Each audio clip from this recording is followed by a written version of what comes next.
Mayong buntag na sab kanatong nga tanan. Dalay ko na sabang Dios sa higayon. Nasa diin. Kita sa mubong nga panahon mga kauban na usab sa pagtuon sa pulong sa Dios. Karon nga kabuntagon, no? And dugay-dugay pod, no, since kita nagakauban diri sa tuang ministry sa online and radio. And by the way, good morning kanatong nga tanan, especially sa tong mga suking tigpaminaw sa ilang radio and bisan pa man sa mga naka-monitor sa ilang cellphone or any gadget, no, nga naka-access sa tong online preaching. And by the way, no, ako gihapon ng inyong igsuon, Brother Juan, Juanito Lunto Dargil, o makauban ninyo sa pipila lamang ka minuto. O this time, hisgutan na sa dato kaning tema karon, no? Once in Christ, always in Christ. Once in Christ, always in Christ. So before kita magapadayon nga to sa unahan, mag-aampon na kita. Labing balaan og mahigugmaon namo nga Dios. Dalay gud ka amahan ni nga takna sa kabuntagon, Lord, sa imong pag-alaw ka namo Ginoong Dios nga kami amahan makamata pa og bisan pa man, Lord. Salamat kay sa imong grasya og kaluoy nga every now and then imong gibistow kanamo, Lord. O kami amahan dili takos sa imong mga panalangin apan kana Ginoo ginabubo nimo sumala sa kadagayaon sa imong grasya, amahan. Bisan pa man, Lord, pasaylo kami sa imong mga kalapasan. Og nagampo ako, amahan, ngay ka magapanalangin sa matago sa karon nga naga-monitor. Bisan pa man, Lord, naka-monitor online. Og bisan pa man sa mga naka-tune in sa lang radio, amahan, I pray that you will continue to bless them, Lord. Og bisan pa man, amahan, maghahatag ikaw og panalangin ka namo. Og bisan pa man, Lord, sa mga pagtuon sa imong balaan nga pulong, Lord, I pray nga ikaw gayud magkapasabot niini Ginoo nga kini masaysay gayud sa pinakamubo o pinakasimple lamang na pamagamahan. Ug bisan pa man Ginoong Dios mapanalanginan unta ang nagapaminaw niini. Kani among ginaampo, gilauman, gipasalamatan sa pangalan ni Ginoong Hesus, among Dios ug manluluwas. Amen and amen. Once again, good morning kanato nga tanan, no? And again, no? Karon na punta nakabalik sa tong radio kay sa nangaging ang mga adlaw, no, na admit ko sa ospital, 6 days ko dito maong wala ta nakakauban niadtong nangaging Saturday, no? O gapan karon, praise the Lord, kay nakabalik ta sa tong ministry. And again, karon hisgutan nato kani nga tema, once in Christ, always in Christ. So karon nga buntag, specifically hisgutan nato kani nga the three major aspects of sanctification. Again, no, the three major aspects of sanctification. By the way, what is sanctification? Sanctification means simply means kanagong separate, no, to set apart, no, for specific na mga ministry, or in other words, pwede po ni siya ang pasabot po niya ng sanctification kana bitang balaanon, no, balaanon. O karon, the three major aspects of sanctification, hisgutan nato kaning tulo ka aspeto, no? Tulo ka aspeto sa sanctification. Now, number 1, positional sanctification. O sa maning positional sanctification, mao ni ang position sa mga kaanakan sa Dios, no?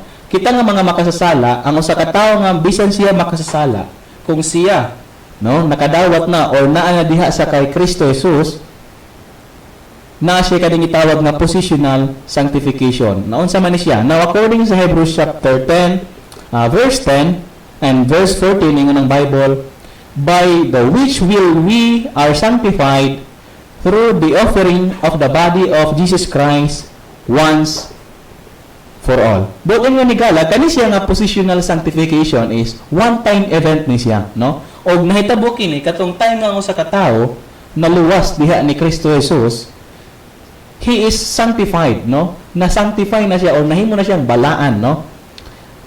Pinagi sa unsa man siya nahimong balaan. Nahimo siyang balaan, sumala pa sa verse, through the offering of the body of Jesus Christ once and for all. Which means, sigala, nagapamatuod ka nga bersikulo, nga ang kaluwasan di ay, dili na siya lifetime process. Kundi, salvation is a one-time event. Kaya nga naman, because Jesus Christ offered His body once and for all. Mao na siya ang usa ka tawo nga naluwas na diha ni Kristo Jesus, he is already sanctified, no? Og mao na siya ang ato nga position atubangan sa tong amahan. Tungod sa buhat ni Ginoong Kristo, nahimo kitang balaan, nahimo kitang sanctified once and for all. Now another verse nagapamatod niya na verse 14, for by one offering he hath perfected forever them that are sanctified. No? Mo na ka na ang ingon sa pulong sa Ginoo. Na ingon sa verse 10 ganiha, that pinaagi sa work ni Jesus Christ, pinaagi sa buhat ni Ginoong Kristo nga siya isa ka Dios nga nagpakatao 2,000 years ago. And then, pinagi ni Virgin Mary, nagpakatao siya, and then nagpuyo siya sa kalibutan, 33 and 1/2 years, and within that years, gituman niya ang kasuguan, nga dili na ito makaya matuman, no? Gi-perfect yun niya. Wala gyoy kanang kuan, wala gyoy simang. Natuman yun niya. O tungod kay ang bayad sa tong sala, mauman ang kamatayon, mao na siya nagpakamatay, gilubong og nabanhaw, o after 40 days ning balik siya sa langit. O tungod ato nga gibuhat ni Ginoong Kristo nahimutang sanctified. O tanan nga mga nakadawat kang Kristo Jesus, tanan nga nangaluwas, tanan ning salig kaniya, gisanctify niya pinagi siyang dugo. O ingon pa ang verse sa verse 14 nga katanan nga sanctified, ingon pa siya diri, for by one offering he hath perfected forever, no? Then that are sanctified. So therefore, katong mga tao nga na-sanctify na or gibalaan sa Dios, pinagi sa dugo ni Ginoong Kristo, gihimo niyang perfect at ubangan samahan. Mga higala, positionally, kung ang usa ka tao o kung ikaw nakadawat na kay Kristo, ang righteousness ni Jesus Christ gi-impute niya diha kanimo, mao nang atubangan sa Father. Positionally, you are already sanctified, you are already perfected in the eyes of God. Dili tungod kay ikaw buutan. Dili tungod kay na sa imong mga relihiyon. Kundi tungod ka na sa offering ni Jesus Christ, which means tungod ka na siya sa kibuhat ni Ginoong Kristo o sa iyang righteousness, dili sa imong nga righteousness. Mao na ang number 1. Once in Christ, always in Christ. Kay mo man ingon sa Bible, forever. No? Forever perfected, forever. Now, 3 major aspects of sanctification. Ang sa kainang number 1, positional sanctification, and number 2, experiential sanctification.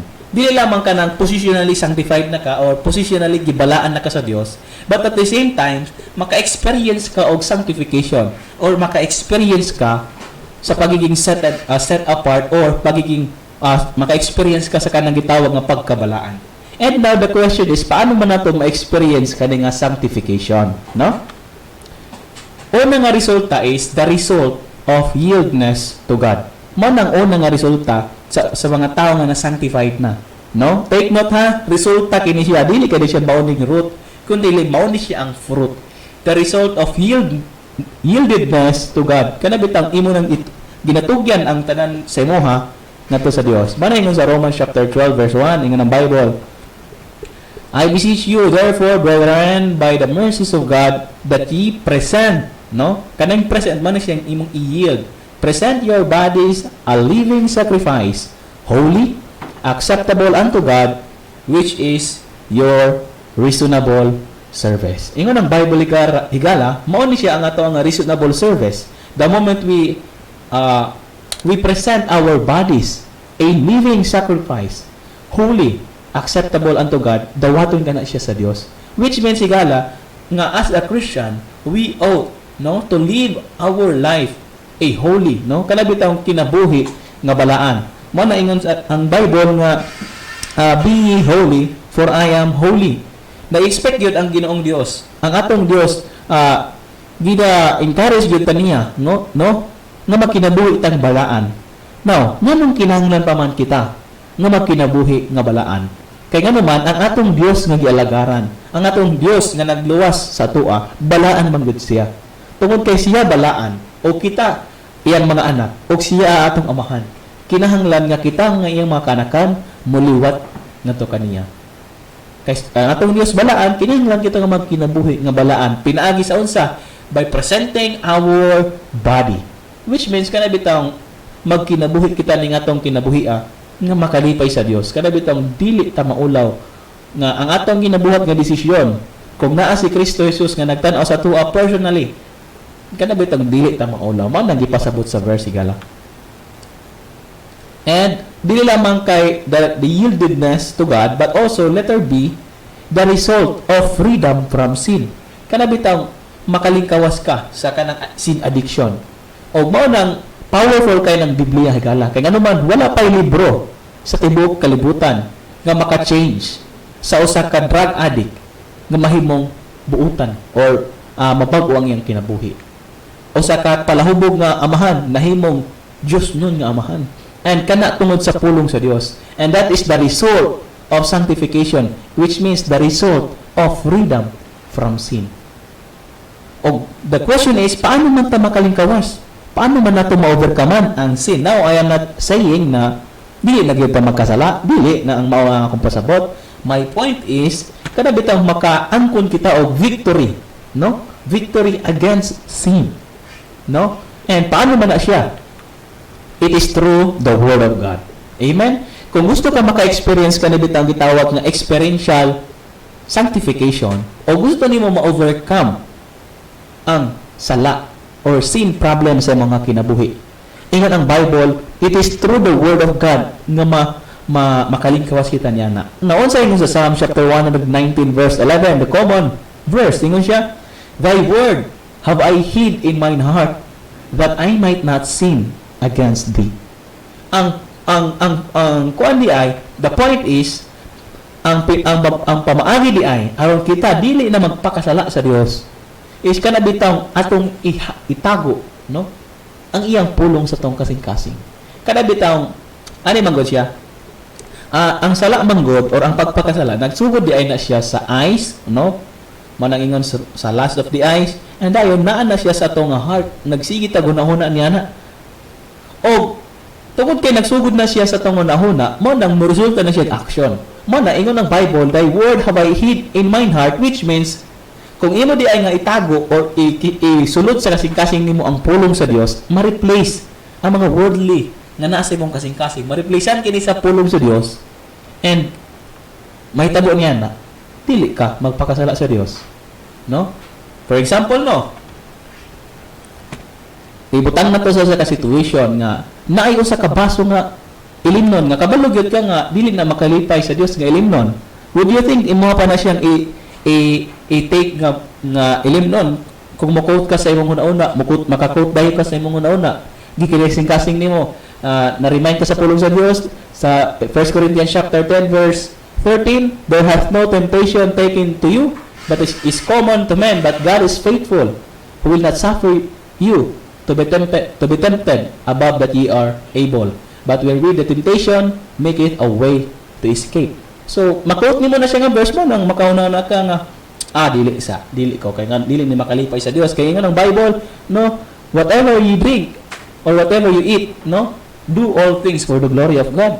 And if you hid the word of God in your heart, you will not sin against God. Mana ingon ang psalmist, Thy word have I hid in mine heart, that I might not sin against thee. Mana ingon sa pulong sa Dios. Now, dili lamang pinaagi sa pulong sa Dios, but number 2, through Christ's intercession. Mao na ang pamaagi nga ma-overcome na nimo. Ingon ang Bible sa Romans chapter 8 verse 34, who is he that condemneth? It is Christ that died, yea, rather, that is risen again, who is even at the right hand of God, who also maketh intercession for us. Manang ingon po sa book of 1 John, no, that Jesus Christ is our advocate. Mo na siya ning tindog or ning barog isip atong attorney or manlalaban. Kaya nga naman, ayaw kalimti nga ang atong kaaway nga mas Satan, gitawag po siya accuser of the brethren. Which means, the moment ka makasala ta, gi-accuse tayo ta niya. At ubangan sa Father. Kunya mo ingon dayon, o tanawa ng imong anak, tanawa na, kana siya, nagkinabuhi. No, sa sala. And then, Jesus Christ, praise the Lord, He intercede for us. He is our advocate. And it is Christ that died. Mo nang gipakamatyan na sa Dios ng imong sala. Mo nang ayon na siya, gilubong na siya. Mo nang ayon na siya kaluta balik igala. Yea, rather that is risen again, who is even at the right hand of God, who also maketh intercession for us. Og mahimo ka na siya nato nga inspiration nga nato nga sala ma-overcome nato by the grace of God. Number 3, through Holy Spirit's enabling power.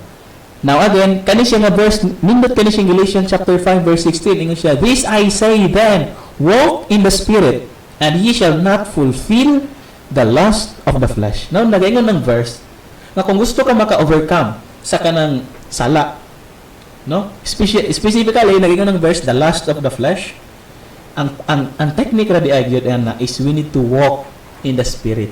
We need to yield to God's Holy Spirit. Kaya nga naman, the moment nga maglakaw ka diha sa Espiritu, the moment nga imong gipuno ang imong mind, ang imong heart sa mga butang nga espirituhanon, the moment nga naglakaw ka, sumala sa kabubuton sa Dios, mugamay ang tsansa nga ma-fulfill nimo ang lust of the flesh. No? Og may mong on fire ka sa Ginoo kung maglakaw ka diha sa Espiritu. Og maon ang hinungdan nga nganong nga sa to nga kinabuhi dili nato ma-overcome ang specific sin or ang ato nga sin problem because we are not sometimes walking in the Spirit. Wala ta naglakaw diha sa Espiritu. Wala ta naglakaw sa kabubuton sa Dios. However, if you are walking in the Spirit, you are reading your Bible every day. You are praying to God every day. You are kneeling, no, before your God. Then you will not fulfill the lust of the flesh. O nganong na-fulfill man sometimes sa atong life, sometimes ato ang gi-fulfill ang lust of the flesh because again, we are not walking in the Spirit. Mao nang ang usa ka tawo nga wala na siya simba-simba, mas prone gyud siya sa pagpakasala. Ang usa ka tawo nga wala na gyud siya basa-basa Bible, wala na gyud siya ampo-ampo, mas prone siya sa pag-fulfill sa lust of the flesh. However, ang point is if you want to experience kaning gitawag nga experiential sanctification, then walk in the Spirit. Once in Christ, always in Christ. The three major aspects of sanctification, dili lamang positional sanctification, dili lamang experiential sanctification, but lastly, the ultimate sanctification. Unsa man ning ultimate sanctification? Now, ingon ang verse sa 1 Thessalonians chapter 5 verse 23, "And the very God of peace sanctify you wholly. And I pray God your whole spirit and soul and body be preserved blameless unto the coming of our Lord Jesus Christ." Unsa man ning ultimate sanctification? Now, ingani na siya. Ayaw kalimti higala nga naapatan ning flesh, which means makasala pag kita bisag kun saon. No, we are positionally sanctified. However, naapata we are saved from the power of sin, no? Naluwas na ta gikan sa power of sin, which means positionally we are perfect in the eyes of God, dili na ta i-condemn niya, dili na ta ma-imperno. However, naapata sa presence sa sala. And kaning ultimate sanctification, mao ni ang panahon nga ang Dios mag-change na sa tong vile body into incorruptible body. Kaya bitong body na dili na gud mag-desire sa sala. Og mao kana siyang ako ang gyud nga ginaabangan, no, sa coming sa tong Ginoong Hesukristo. Kaya nga naman iyahan ang pulihan ning flesh nato sa usa ka body nga dili na mag-desire sa sala. Kaya nga naman sa ato ang kinabuhi bisan unsa nato likay ang ato ang nga flesh mag-desire gyud siya sa pagrebelyon sa tong Dios. And mao nang ang ultimate sanctification is kaabang-abang gyud ni siya. Og mao ni ang panahon nga mahimo na tang perfect.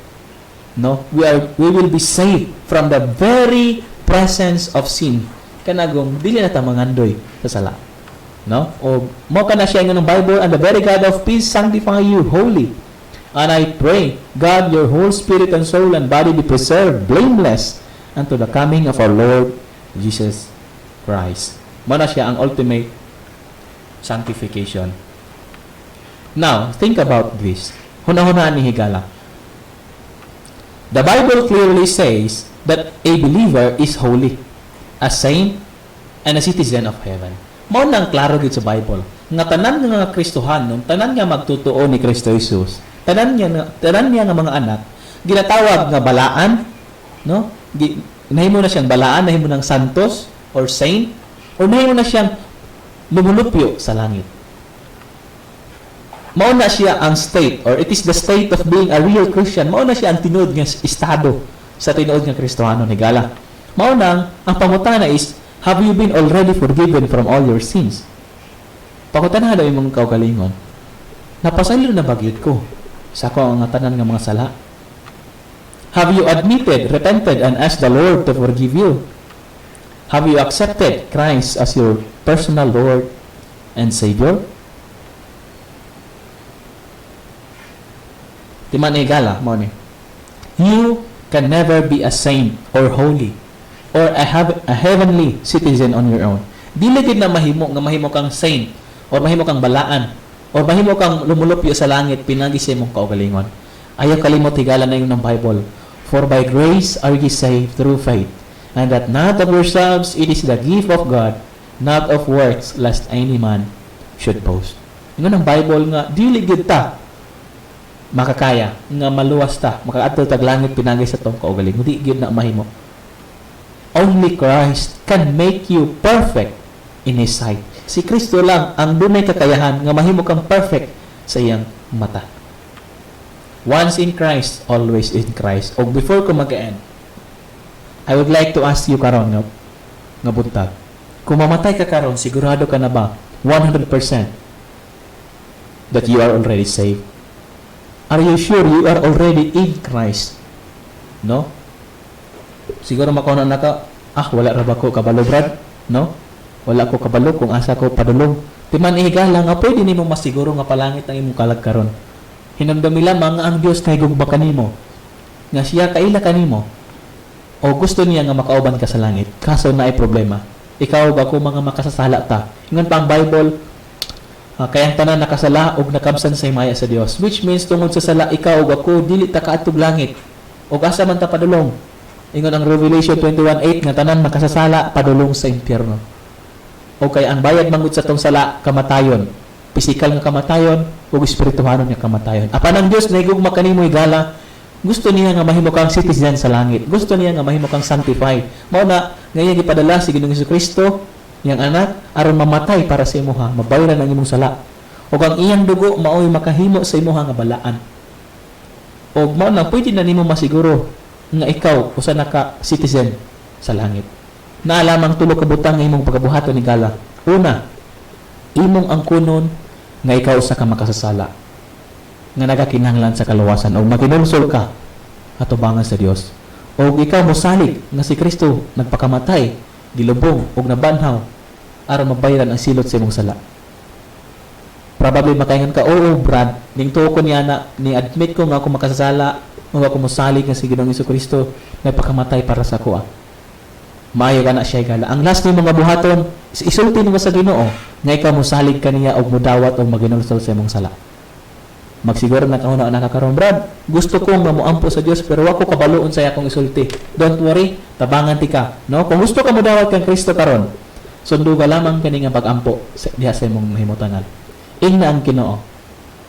Ginoo, naginulsol ako. Isip usa ka makasala. Ako mosalig nga si Jesus Dios nga nagpakamatay, gilubong, og nabanhaw aron ang iyang dugo mao'y makahugas sa akong sala ug dili ang akong buhat. Salamat sa libreng kaluwasan. Sa pangalan ni Jesus. Amen. O kung usi ikaw kakristohanon karon nga nagapaminaw niini nga awali, no? Salamat kayo sa imong mga pagpaminaw o padayon lamang sa pag-alagad sa imong master. O unta ang Dios gayud magapakamayo, maga-workout sa imong kinabuhi hangtod gayud sa iyang pagbalik. Once in Christ, always in Christ. Let's pray in closing. Father God in heaven, salamat kayo Lord sa imong balang pulong, nag-remind ka na mamahan sa kaluwasan ng imong gihatag Lord. Nga kani Ginoo nga kaluwasan dili gid ni siya mawala kay ngano man Lord, ikaw man ang author nini nga kaluwasan. Father God, I pray that you will bless your word sa kasing-kasing sa nagapaminaw. In Jesus' name I pray. Amen.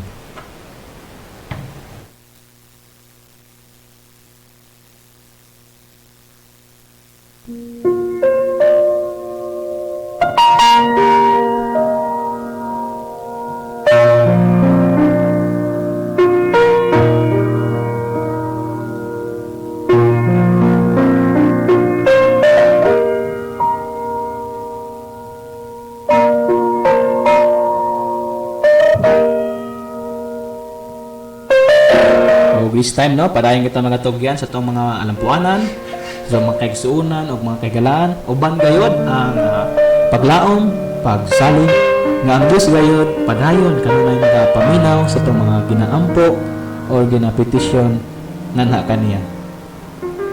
Makapangamuyo kita. Balaan na mo nga Diyos, salamat kay nini Ginoong Diyos, nintak na sa kamuntagon, sa imong gihatag ka namo, Lord. Sa di namahan kami, makatugyan na usab sa mga lampuanan, Lord God.